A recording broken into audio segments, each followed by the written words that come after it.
What's up, fellow Guardians? My name is The Games, and today is January 28th, 2022, and you can find Xur in the hangar on the right side. Don't forget to pick up his exotic Cypher every single week for a second chance at an exotic or an exotic from the kiosk. The exotic weapon this week is the Two-Tailed Fox. The exotic weapon this week is the Two-Tailed Fox. Its exotic perk is Twin Tails, which shoots 2 rockets, 1 void and 1 solar, that can track onto the same target.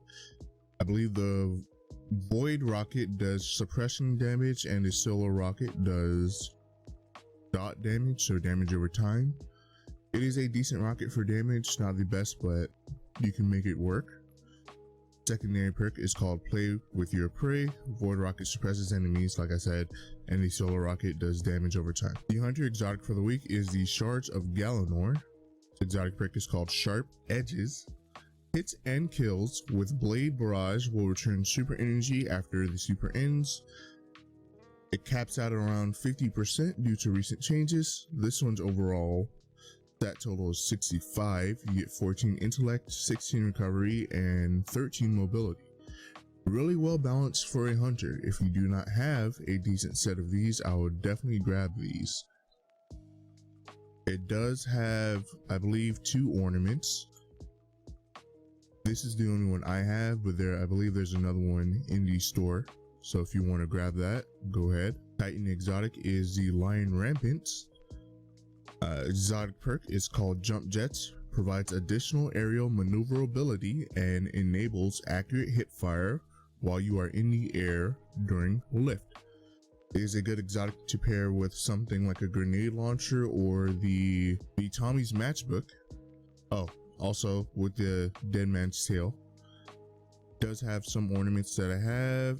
I believe it has one more that I don't have. Its overall stat roll is 64, intellect 10, 20 strength, and 13 resilience, 13 recovery. It is not the best overall stat spread for a Titan. I would definitely pass on this one until a better one comes around, or you can try and get it from like Lost Sectors or Xur in terms of his exotic engrams. The Warlock Exotic Armor is the Karnstein Armlets. Its exotic perk is called the Vampire's Caress. Melee kills instantly restore a large amount of health and continue to restore health afterwards for a short duration. It is really good for like soloing. You also melee builds. I can definitely see this being a really strong choice for Void 3.0, so look out for these. This one's overall stat spread is 14 strength, 14 discipline, 11 recovery, and 13 mobility, 63 overall. This is actually not the best stat spread you could get. It's got good enough strength to make it worth grabbing, but you can definitely do better. Looks like it has an ornament, and it might have more, but these are all that I currently have. Grab this up if you want to. Now to go over the legendary weapons, starting off with the 7th Seraph Sidearm -2. This one comes with auto loading and vorpal and a mag increase. Not bad in my personal opinion. Arguably, you probably want Demolitionist over here, but for a Warm Mind Cell creating weapon on top of being a sidearm, I don't believe has a mod champion wise next season, but season after wise, this would be really good for barrier champions or unstoppable. I would definitely say grab this and throw it in the vault, and maybe you'll use it during next season. You never know. This Night Watch though is really good. It's got outlaw and explosive with a mag increase and even a handling masterwork. Anti-barrier scout rifle is coming next season, so I would definitely say if you do not have a god roll Night Watch ready for anti-barrier next season, this is definitely acceptable. I would prefer rapid hit or overflow, which you can get during the new light quest. Nature of the Beast is a 180 hand cannon, and nothing really stands out about this one, so I would say pass, but got Dragonfly and Under Pressure. We also have a Wishbringer with Field Prep and Open Shot, and I'm already done with this. First and last out with Hip Fire Grip and Eye of the Storm. At best, maybe I could recommend this for PvP, but other than that, no. Got the Falling Guillotine with Relentless Strikes and Surrounded. Even's got Enduring. It's got Jagged Edge.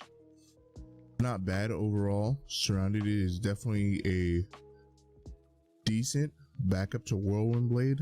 So if you don't have a Relentless Strikes Whirlwind Blade one in your vault, grab it. We have the Vanguard weapon, the third axiom with surplus and opening shot. At best, I could recommend this for PvP, but this is not a PvP channel, and also this roll is just not, considering all the rolls that you can get on this weapon to preserve to be selling this one is not great. These gauntlets are one set off from being perfect. If they had one more intellect, you would have 2 points in recovery and intellect if you masterwork this. But in my opinion, it's still worth grabbing, so definitely grab these righteous gauntlets for the Titan. The chestplate, on the other hand, is definitely 100% perfect. You get 23 intellect and 20 resilience before you even masterwork it. 100% grab as much of these as possible and turn them into different elements and masterwork them before next season, especially if you do not have other types of chest piece like this on a Titan. This helmet is also worth mentioning because of its 22 recovery as well as 14 discipline and intellect. Is at least a very decent stat distribution once you masterwork it. I'd say grab these.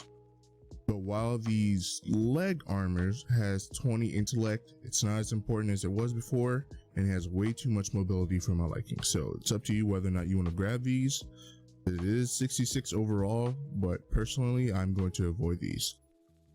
After going over the armor sets that hunters have available, the only one I could recommend was these Righteous Strides. You get 17 intellect as well as 16 recovery, and you can make up for the mobility either with a mod or a Powerful Friends mod. But that's pretty much it for the hunters this week. For the Warlocks, the only thing I'll recommend in terms of armor is this helmet. It gives you a little bit of enough of everything. You get 10 intellect, 15 discipline, and 10 recovery, and that's pretty much the best that he's got in terms of what I would be looking for. And there's really not much more to say. Just gives you just enough of everything, masterwork it, and then if you don't have a decent helmet, it's definitely one to go with, especially if you're going for a discipline build. That's it for today's Xur video. Let me know in the comment section what you'll be picking up from Xur this week. Thank you for watching, and if you found this video useful, don't forget to